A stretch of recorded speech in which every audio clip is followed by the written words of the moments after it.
présenter. Autrefois réservés à l'armée, les drones sont aujourd'hui utilisés dans l'industrie, dans le bâtiment et chez les particuliers.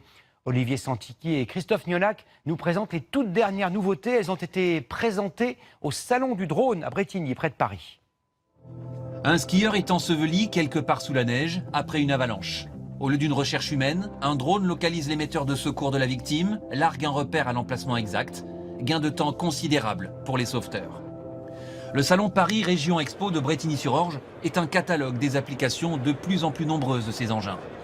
L'inspection d'infrastructure a le vent en poupe pour un bâtiment immense ou une zone inaccessible, comme ces détecteurs de fumée de l'aéroport de Roissy, situé à 9 mètres de hauteur.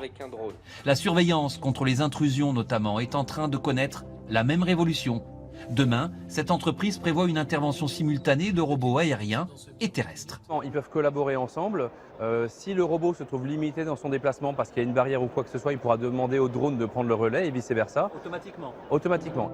Les particuliers, eux aussi, ont commencé à découvrir les avancées très concrètes permises par cette technologie. Ici, une solution pour éliminer la mousse d'une toiture par aspersion. Encore plus étonnant, l'apparition de drones XXL. Celui-ci est capable de soulever une charge de 70 kg. Son successeur pourra en emporter 140. Aujourd'hui, les drones hélicoptères peuvent intervenir quand quelqu'un est en difficulté en mer, lui lâcher une bouée de sauvetage. Notre drone peut le sortir et le ramener au sec sans mettre en danger la vie d'un pilote.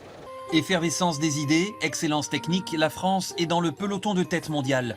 Le problème, c'est la confidentialité des constructeurs qui peaufinent leur innovation dans leur coin. Je crois que les Américains, ils n'hésitent pas à tenter et après corriger. Nous, en France, on aime bien que ce soit bien cadré dès le début. Aujourd'hui, que ce soit parfait. Il faut justement qu'on prenne des risques, qu'on tente, qu'on essaie de trouver des solutions. Et c'est comme ça qu'on va se développer.